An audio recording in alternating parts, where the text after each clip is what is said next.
Halo, selamat malam. Saya Teguh Yuhono dari kelas IT 501 untuk mata kuliah pemrograman berorientasi objek atau PBO. Di sini saya akan coba untuk mempresentasikan atau menjelaskan tentang eh, soal ujian akhir semester untuk mata kuliah ini. Nah, untuk mata kuliah ini pertama di sini kita akan membuat sebuah aplikasi yaitu input data untuk SPP siswa di SMP Jakenan. Nah, untuk pertama kita bikin project dulu. Di sini saya sudah membuat project di sini namanya Java Application 3. Nah, di dalam project ini karena untuk aplikasinya ini akan terhubung ke database di MySQL. Nah, di sini untuk kita harus membuat dulu database-nya. Nah, di sini. Saya sudah membuat database namanya uas_pbo dengan ada tabel di sini namanya SPP. Nah, di tabel SPP ini ada beberapa kolom. Pertama ada kolom ID siswa, kolom nama siswa, kolom kelas, jurusan, pembayaran, dan jumlah. Nah, kolom-kolom ini saya sesuaikan dengan soal yang ada. Soal UAS atau ujian akhir semester di sini sesuaikan sesuai nama. Di sini ID siswa, nama siswa, kelas, jurusan, jumlah, dan pembayaran. Lalu setelah database saya sudah buat, saya langsung add library atau menambahkan library MySQL connector karena untuk terhubung aplikasi Java saya ke database MySQL perlu adanya MySQL connector Java ini. Lalu setelah itu saya membuat file class bernama config.java yang di file ini berisikan tentang saya mengkoneksikan ke dalam database. Nah, jadi koneksi ini sangat penting. Ketika di sini koneksinya berhasil, maka saya sudah berhasil terhubung dengan database tersebut. Nah, di sini saya memasukkan URL-nya yaitu di port 3306 bus standar untuk MySQL dengan tabelnya yaitu uas_pbu dengan username dan password juga sudah saya masukkan. Dan lanjut setelah itu saya membuat untuk interface-nya atau CUI-nya. Saya menggunakan Java Swing untuk JForm. Nah, Java Form di sini saya men-drag and drop saja fill-fill dari sini langsung saya masukkan sini dan saya tidak lupa untuk merename setiap tag field atau button sesuai dengan nama agar mempermudah saya untuk ketika untuk identifikasi sampai di table juga. Nah, lalu setelah form ini berhasil saya selesaikan, lalu saya membuat fungsinya. Pertama, saya membuat fungsi di tombol simpan. Nah, fungsi di tombol simpan ini kalau dilihat dia akan pertama mencoba untuk melakukan MySQL query yaitu menginsert data karena dia di tombol simpan, maka di sini saya masukkan untuk query insert data sesuai nama kolomnya di database saya.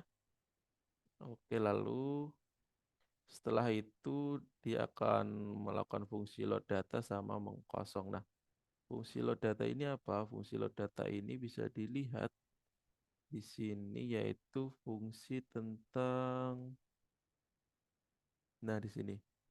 Jadi ketika load data ini dipanggil maka dia akan menambahkan kolom ID siswa, nama siswa, kelas, jurusan, pembayaran dan jumlah seperti di database MySQL saya. Setelah itu saya memanggil query MySQL yaitu select bintang from SPP, itu semua data di tabel SPP akan saya tampilkan semua ke dalam kolom-kolom ini. Lalu untuk fungsi yang kosong yaitu fungsinya akan menghapus semua fill-fill seperti fill nama siswa dan lainnya sehingga ketika diklik tambah maka fillnya itu otomatis terhapus. Itu untuk tombol simpan. Lalu untuk tombol hapus juga sama.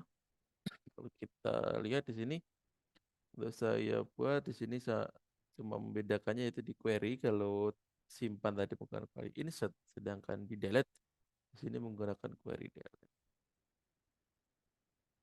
Lanjut ke ubah juga sama. Kalau diubah ini menggunakan query update. Nah, di sini update. Lalu lanjut untuk button cetak. Nah, di button cetak ini saya menggunakan fungsi dari Windows untuk mencetak. Apa kita akan mengeprintnya ke printer atau kita mengeprintnya ke dokumen PDF, nanti bisa. Oke, mungkin explain sedikit tentang codingan yang sudah saya buat. Saya lanjut untuk mensimulasikan bagaimana ketika program ini dijalankan. Saya running.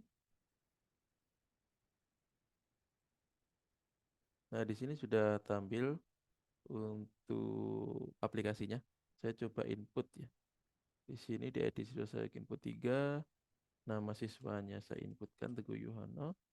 Di sini saya input kelas 12, jurusan IPS.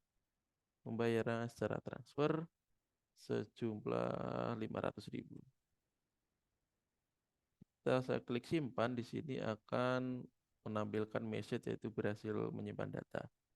Dan setelah itu maka muncul file baru di sini, data baru. Nah, apakah ini benar masuk ke database? Kita bisa cek langsung di database. Kita pilih SPP.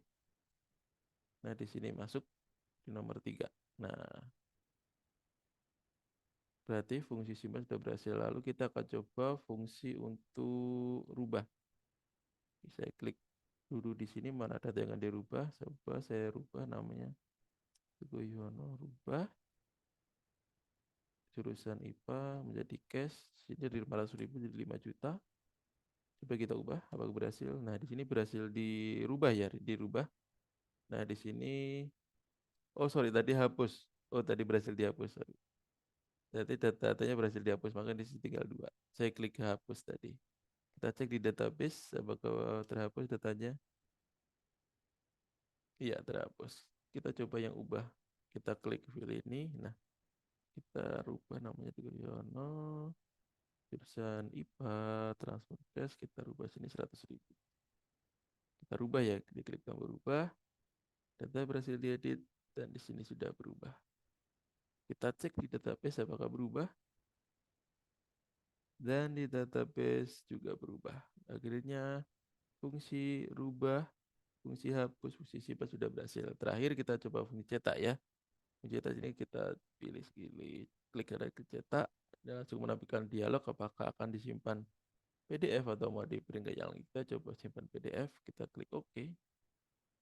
Lalu dia akan mencoba menanyakan kita di name apa untuk dokumen ini. Kita coba report, kita save, lalu kita buka di folder tadi. Nah, ini namanya report, kita buka, maka akan tercetak untuk datanya. Oke, mungkin sekian dari saya. Terima kasih, selamat malam.